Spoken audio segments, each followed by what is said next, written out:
day, and we did get some criticism for doing our event on Persian New Year. But I really thought the criticism should be more appropriately directed at George Bush, who started a goddamn invasion on March 20th. And we're trying to stop a war with Iran. Exactly. It comes together. The purpose of our whole weekend is to bring back in front of the attention of the world and people living in this country the illegitimacy of this invasion and occupation, begun by the Bush regime and now in some ways expanded by the current, and who knows what is going to happen next. But we felt it was very, very important to have a protest tomorrow. We look forward to seeing all of you and more at noon in front of the White House. We are not going to just be yelling at empty buildings. We are marching through Chinatown. We're going to do die-ins. We're going to have intersection rallies. It's going to be very lively and very important, and we're going to end at the Capitol. So again, get a good night's sleep after this teach-in. Come out to Lafayette Park at noon, and we will be sending a message to the world that these wars, these endless wars, including the one against Iraq and the one they're contemplating on Iran, must end. So with that, I just want to say that a little pink stone earring was found. If it's yours, come and get it. If it's not, then don't. Yeah, then I'll be walking around with one earring. The conception of doing the teach-in started with the idea that Cindy and I talked about last December. I should say that I'm Deborah Sweet. I'm with World Can't Wait. We have done extensive work out among the people, especially among students. But we do a lot of work out on the street. And what we began to run into last year was, well, I don't know. Don't we have to do something about ISIS in response to the horrific pictures that were suddenly everywhere in front of us?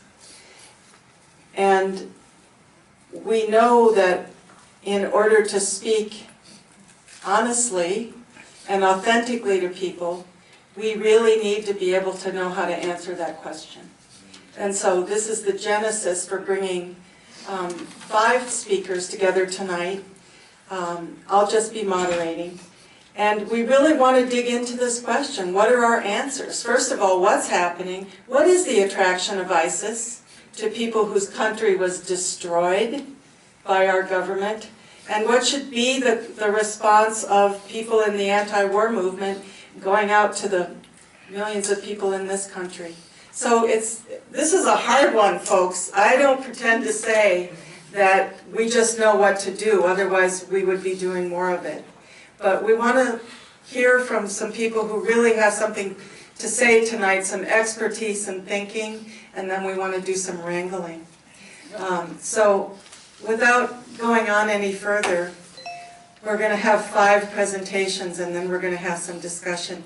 The first presenter is Bill Blum from here in Washington, who's written many books on the CIA and U.S. foreign policy, empire and imperialism, and so I want to welcome him to open up tonight. Bill?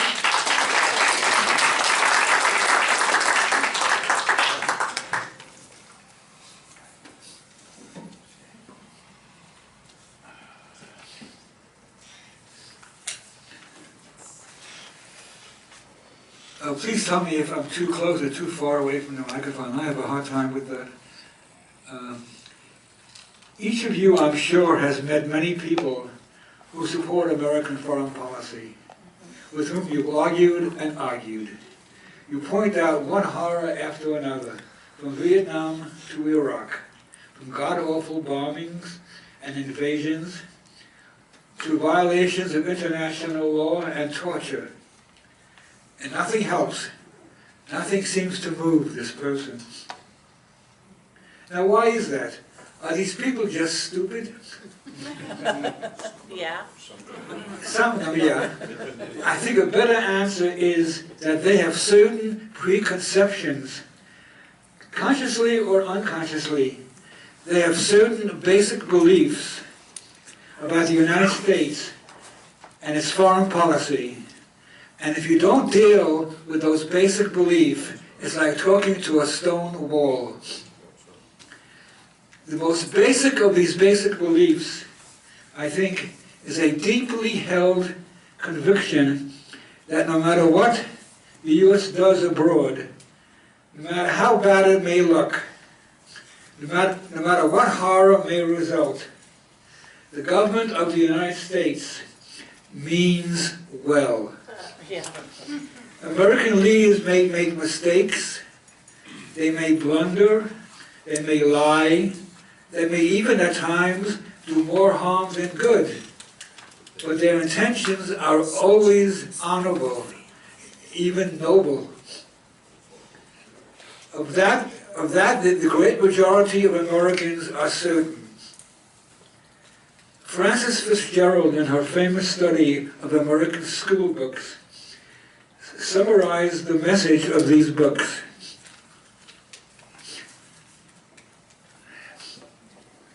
The United States has been a kind of Salvation Army to the rest of the world. Throughout history, it has done little but dispense benefits to poor, ignorant, and diseased people.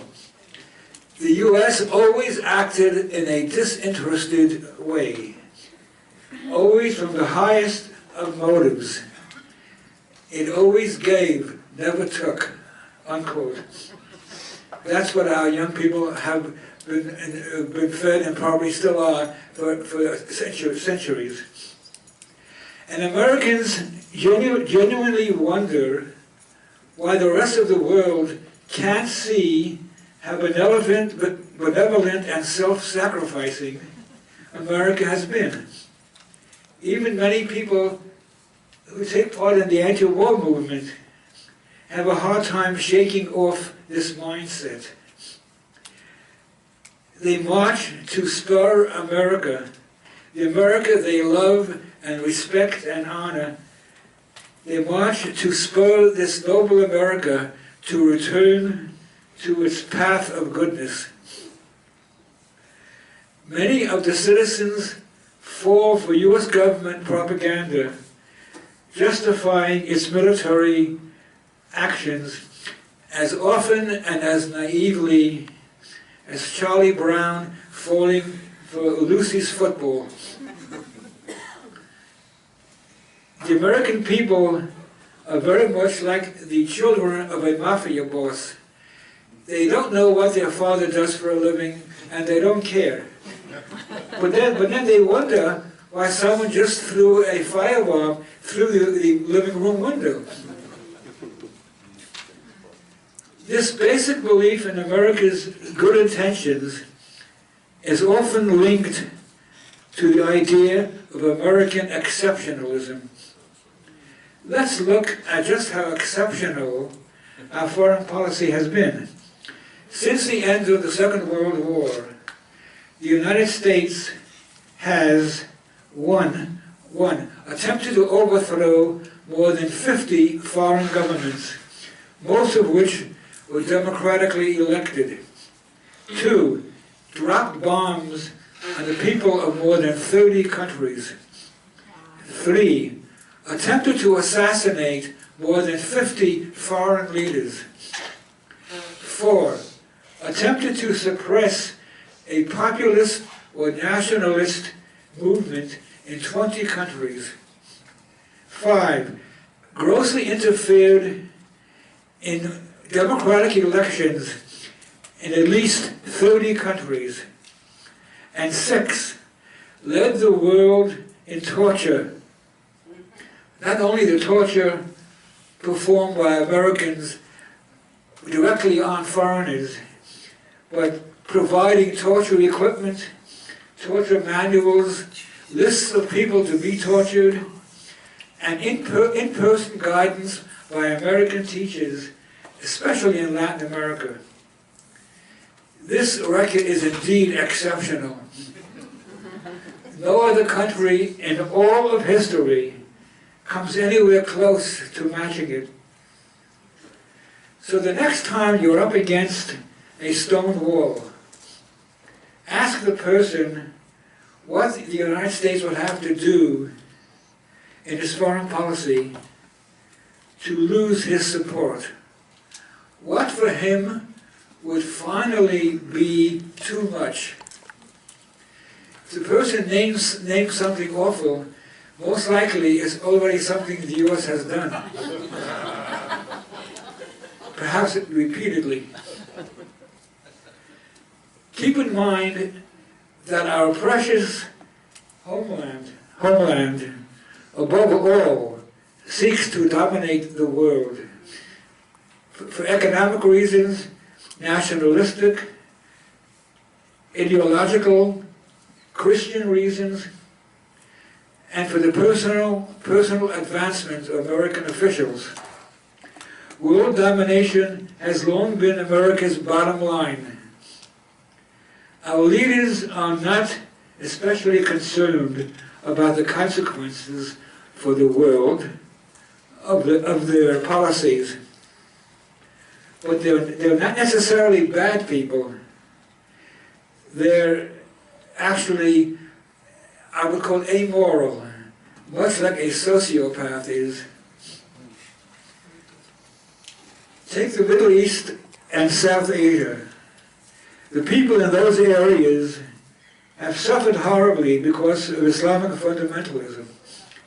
What they desperately need are secular governments which have respect for other religions. And such governments actually existed in the recent past. But what has been the fate of those governments? Well, in the late 1970s through much of the 1980s,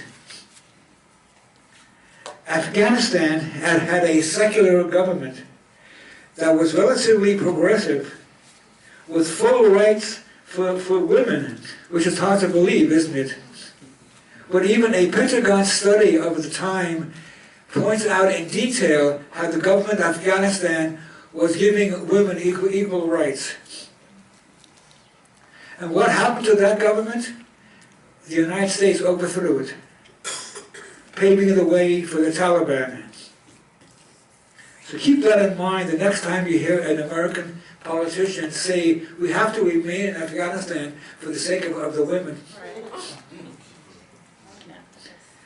After Afghanistan came Iraq, another secular society under Saddam Hussein. And the United States overthrew that government as well. And now the country is overrun by crazed and bloody jihadists and fundamentalists of all kinds. And women who are not covered up are in great danger. Next came Libya, again a secular society under Muammar Gaddafi, who, like Saddam Hussein, had a tyrant side to himself, but could in important ways be rather benevolent. The people of Libya had the highest standard of living in all of Africa, including free healthcare and free education. So of course the United States overthrew that government as well. In 2011, with the help of NATO, the US bombed the people of Libya almost every day for 6 months. And once again, this led to a crazed and bloody jihadist uprising who are having a field day now, and all the vast weapons of Gaddafi are now spread out all over the Middle East and North Africa. Almost all of them being American weapons.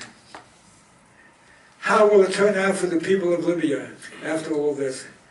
Only God knows, or maybe Allah.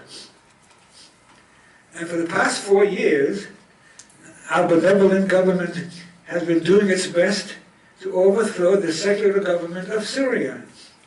And guess what?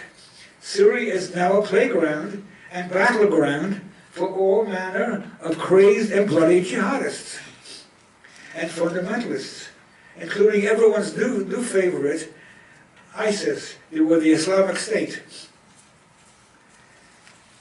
The rise of the Islamic State owes a great deal to what the U.S. did in Afghanistan, Iraq, Libya, and Syria.